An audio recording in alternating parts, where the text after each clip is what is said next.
बिस्मिल्लाहिर्रहमानिर्रहीम अस्सलाम वालेकुम। मैं हूँ गुलाम रसूल भट्टी और आप देख रहे हैं मेरा डिजिटल चैनल। नाज़िर, बहुत बड़ी खबर है। इमरान खान साहब की अडयाला जेल से लाहौर मुंतकली वाली और ज़मान बार की रौनकें बहाल होने वाली। और दूसरी जानिब नाज़िर, सुप्रीम कोर्ट के अंदर बड़ी हलचल हुई है, बड़ी एक अचानक तब्दीली आई है, उससे भी आपको अपडेट करेंगे।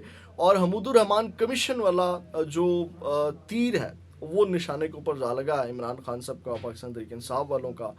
इस हवाले से क्या डेवलपमेंट है और किस तरह उनका जो तीर है वो निशाने के ऊपर जा लगा है, इस हवाले से भी आपको अपडेट करेंगे। लेकिन तफसीलात में जाने से पहले हमेशा की तरह नए आने वाले दोस्तों से यही दरख्वास्त है कि इस चीज़ को सब्सक्राइब कर लें, बेल के आइकन को प्रेस कर लें ताकि हर नई आने वाली वीडियो का नोटिफिकेशन आपको मिल सके।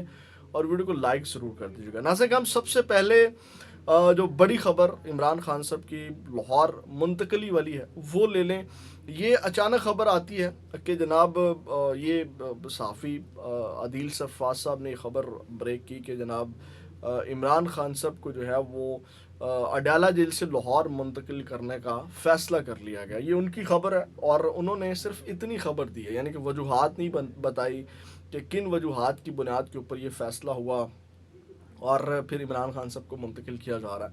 लेकिन इस हवाले से बड़े अहम दिलचस्प कुछ हकाइक हैं या तबसरे हैं जो मैंने आपके सामने रखने हैं और फिर आपको आपके सामने रखूँगा कि किस तरह ये जो यानी कि रौन के बहाल होने वाला, अगर डेफिनेटली अगर इमरान खान साहब लाहौर के अंदर आते हैं, अडयाला से उनको कोट लखपत शिफ्ट किया जाता है, तो डेफिनेटली लाहौर में और ज़मान पार्क की रौनकें बहाल होंगी, यहाँ मीटिंग्स होंगी। जिस तरह अडयाला के बाहर जो इस वक्त रौनकें लगी होती हैं, मीडिया होता है, वहाँ पे मुलाकातें होती हैं, वहाँ पे क़यादत मेन क़यादत सारी पहुँचती है, तो वो कोट लखपत पहुँचेगी, उसमें तो कोई शक नहीं है कि रौनकें बहाल होंगी। लेकिन इमरान खान साहब की मुंतकिली करने वाला, जैसे मैंने बताया कि उन्होंने सिर्फ ये ख़बर दी है कि उनको मुंतकिल किया जा रहा है, लेकिन उसमें एक चीज़ जो मैं आपके सामने रखना चाहता हूँ कि जो 190 मिलियन पाउंड वाला केस चल रहा है, अल कादर ट्रस्ट केस, वो उसकी वजह से इमरान खान साहब को अभी शिफ्ट नहीं किया जा सकता लाहौर के अंदर या वहाँ से, क्योंकि वो जज वहाँ से केस सुनने के लिए यहाँ नहीं तशरीफ़ ला सकते लाहौर के अंदर।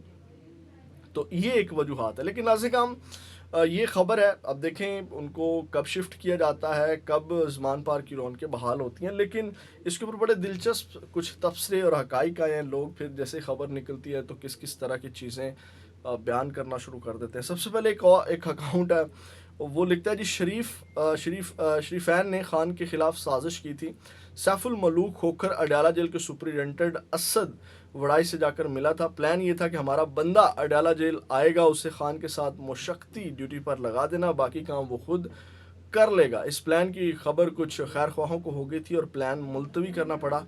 अब कोट लखपत जेल शदीद गड़बड़ है, पीटीआई की आदत को फ़ौरन हरकत में आना चाहिए, जिसमें उन्होंने मेंशन किया हुआ है बैरिस्टर गौहर को और जो अज़हर मशवानी हैं, यानी कि उमर अयूब हैं, हमाद अज़हर हैं, उनको। फिर नाज़िर काम एक और अकाउंट है, तो वो भी इस हवाले से लिखता है। वो कहता है कि इमरान खान साहब को कोट लखपत जेल क्यों मुंतकिल करना चाह रहे हैं। अब वो बड़ा दिलचस्प तबसरा करता है। मैं मतलब हैरान हूँ कि लोग, एक ख़बर आती है तो उसको किस किस तरह और किस किस एंगल से जो है बयान कर देते हैं और लोगों को कह लें कि इंटरटेन करते हैं। मैं तो ये कहूँगा इंटरटेन करते हैं। वेले लोग होते हैं ना, बैठे हुए, उन्होंने कीबोर्ड और उंगलियाँ चलानी और लोगों के जहन के साथ खेलना है। और वो कहते हैं जी, मरीम नवाज़ को चंद दिन पहले बता दिया गया था कि साइफर केस में सज़ा बाकी रहना नामुमकिन है, इस केस में कुछ नहीं बचा। गुज़िश्ता रोज़ मरीम ने एक खुफिया मुलाकात की जिसमें मरीम ने यह ख्वाहिश ज़ाहिर की कि मैं जानती हूँ कि अब इमरान खान को ज़्यादा अरसा जेल में रखना नामुमकिन है, इसलिए कोट लखपत जेल मुंतकिल किया जाए। मरीम नवाज़ के अंदर एक आग लगी हुई है कि किसी तरह एक बार इमरान खान को बेचैन और गिड़गिड़ाता देखो, इसलिए कोट लखपत जेल में कुछ सख्तियाँ की जाएंगी, जिसकी वीडियोस भी बनाई जाएंगी, मगर ये औरत पछताएगी। फिर नाज़िर काम एक और दिलचस्प कि उनको जनाब क्यों शिफ्ट किया जा रहा है अडयाला से कोट लखपत, वो बड़ा दिलचस्प प्लान है, क्योंकि ये कुछ रियलिटी के करीब है जो मैं आपके सामने ये रखने जा रहा हूँ। ये कुछ हकीकत के करीब है। उन्होंने कहा कि इमरान खान साहब को अडयाला से कोट लखपत मुंतकिल कर दिया जाए, फिर वहाँ से सीधा ज़मान पार्क नज़रबंद कर दिया जाए, फिर अचानक पता चले कि इमरान खान को रिहा कर दिया गया। यानी कि आपको याद होगा कि इससे पहले भी खबर चली थी कि इमरान खान को जब भी रिहा किया जाएगा तो अचानक उनको या तो बनी गाला या ज़मान पार्क में छोड़ा जाएगा, ताकि अगर इमरान खान साहब को रिहा किया गया और उसकी खबर सबको लगी है तो फिर یعنی کہ لوگ اتنے نکل آئیں گے کہ ان کو کنٹرول کرنا یا ٹریفک جام ہو جائے گی. اس طرح کی خبریں کچھ چلی تھی جس کو سامنے رکھ کے اس بھائی جان نے اپنا پلان اور اپنی جو ہے وہ چیزیں بتا دی. تو یہ نازِ کام اس وقت خبر چل رہی ہے عمران خان صاحب کی اڈیالہ سے لاہور منتقلی والی. اگر ہوتی ہے تو ڈیفینیٹلی لاہور کی خبریں جو ہیں وہ لاہور کی جو رونقیں ہیں وہ بحال ہوں گی یہاں پہ. اسی طرح جس طرح پہلے عمران خان صاحب زمان پارک میں رہتے تھے, اگر ان کو کوٹ لکھپت شفٹ کیا جاتا ہے تو لاہوری اس طرح کا ماحول بنا دیں گے. نازِ کام آگے چلیں تو جو سپریم کورٹ کے اندر اچانک تبدیلی ہوئی ہے, اچانک تو نہیں کہیں گے, اس کے اوپر پہلے بھی چیزیں چل رہی تھی.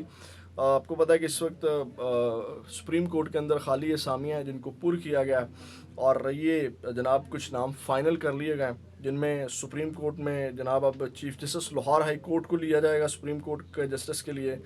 ملک شہزاد احمد خان کو بنانے کا, سپریم کورٹ کا جج بنانے کا فیصلہ کیا گیا. 3 خالی اسامیاں تھی. اور لاہور ہائی کورٹ کے جسٹس شاہد بلال حسین کو سپریم کورٹ کا جج بنانے کا فیصلہ کیا گیا. اور اسی طرح سندھ ہائی کورٹ کے چیف جسٹس کو سپریم کورٹ کا جج بنانے کا فیصلہ کیا گیا. اور جسٹس شجاعت علی خان لاہور ہائی کورٹ کے نئے چیف جسٹس ہوں گے قائم مقام.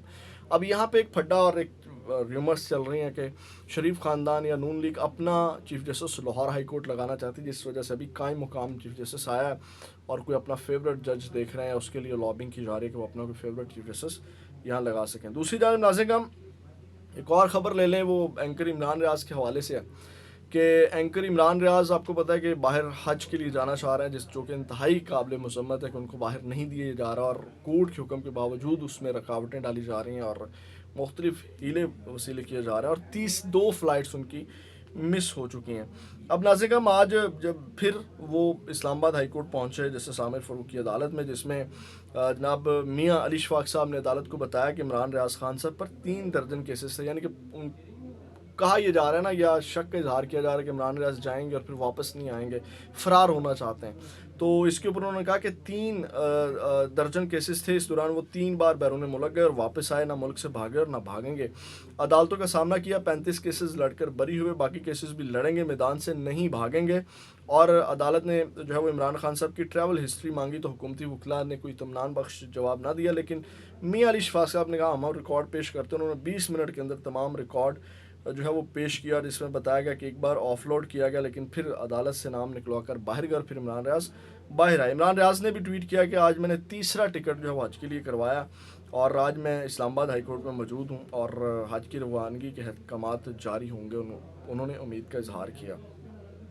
اب نازِ کام حمود الرحمان کمیشن والا معاملہ جو پاکستان تحریک انصاف کا تیر نشانے کے اوپر جا کر کے لگا, آپ کو یاد ہوگا جب سائفر والا کیس ہی عمران خان صاحب کے اوپر بنا رہے تھے اور اس میں بھی آپ کو پتہ ہے کہ کس بنیاد کے اوپر عمران خان صاحب کو ریلیف ملا ہے. اس وقت بھی عمران خان صاحب کہتے تھے کہ واقعی یہ سائفر کیس والا جو کیس ہے یہ چلائیں اور جو اصل حقیقت ہے وہ قوم کے سامنے آئے, جو کہ آپ کو پتہ ہے کہ ابھی بھی وہ سائفر کسی بھی فائل میں نہیں تھا. عدالت تک کو, ججز تک کو جو ہے وہ سائفر نہیں دکھایا گیا کیونکہ وہ جو حقیقت تھی وہ کھل کر کے عوام کے سامنے آ جانی تھی. اب اسی طرح جو ایک پینترا کھیلا حمود الرحمان کمیشن رپورٹ والا کہ سب کو پتہ چلنا چاہیے کہ جناب اس ملک کے ساتھ کیا ہوتا رہا ماضی میں اور اب کیا کیا جا رہا ہے, یعنی کہ لوگوں کو اب حقیقت تو آیا ہو گئی ہے. اب نازِ کام جب یہ پینترا انہوں نے کھیلا تو جناب ایف آئی اے کودا اس میں اور وہ تحقیقات کے لیے آیا, جس میں آج رؤف حسن اور بیرسٹر گوہر بھی ہیں. عمر ایوب صاحب نے اپنا تحریری جواب جمع کروایا اور اب اس کو ڈسکس کیا جائے. آپ نے دیکھا ہوگا کہ پچھلے کچھ عرصے سے حمود الرحمان کمیشن کا جس کو نہیں پتہ تھا اس کو بھی پتہ چل گیا وہ کیا تھی, اس میں کیا ہوا, اس میں کس کی بے عزتی ہوئی, کس نے کیا کیا ہسٹری میں ماضی میں. تو اب اس کو مزید ڈسکس کیا جائے گا. اب آج جب پیشیاں چل رہی ہیں ایف آئی اے میں, لوگ جا رہے ہیں آ رہے ہیں, اس کو پھر ٹاک شوز میں جو ہے وہ ڈسکس کیا جائے گا اور پھر ریالٹیز اور حقیقت جو ہے وہ عوام کے سامنے آئے گی. اس میں اب وہ تیر جا لگا ہے نشانے کے اوپر. اب نازِ کام اب جو عمر ایوب صاحب ہیں انہوں نے موقف اختیار کیا کہ ایف آئی نے ان کے موکل یعنی کہ بابر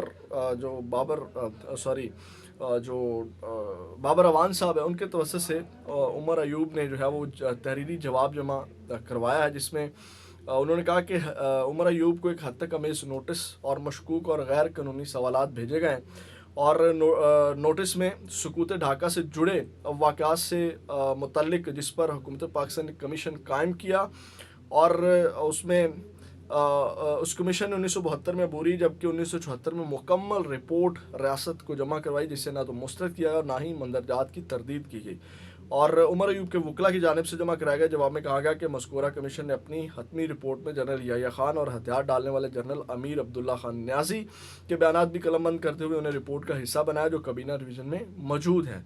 और FIA ना तो तारीखदानों पर मुश्तमिल एक महकमा है और ना ही सुप्रीम कोर्ट और 2 हाई कोर्ट से बालातर है कोई इदारा है। FIA के इस नोटिस का वाहिद मकसद मुल्क के मकबूल तरीन सियासी कायद इमरान खान और उनकी जमात के सेक्रेटरी जनरल उमर अयूब को इंतकाम का निशाना बनाना है।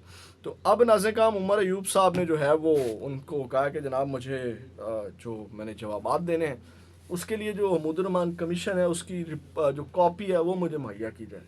तो आप अंदाज़ा लगाएं अब ये किस तरह अब ख़ुद ही इसमें फंस गए हैं और ख़ुद ही हक़ाइक़ और लोगों में ये उतनी ही ज़्यादा इसको डिस्कस किया जाएगा। तो ये नाज़-ए-काम अब तक कि हम अपडेट से अपना बहुत ज़्यादा ख्याल रखिएगा, फीडबैक ज़रूर दीजिएगा। पाकिस्तान ज़िंदाबाद।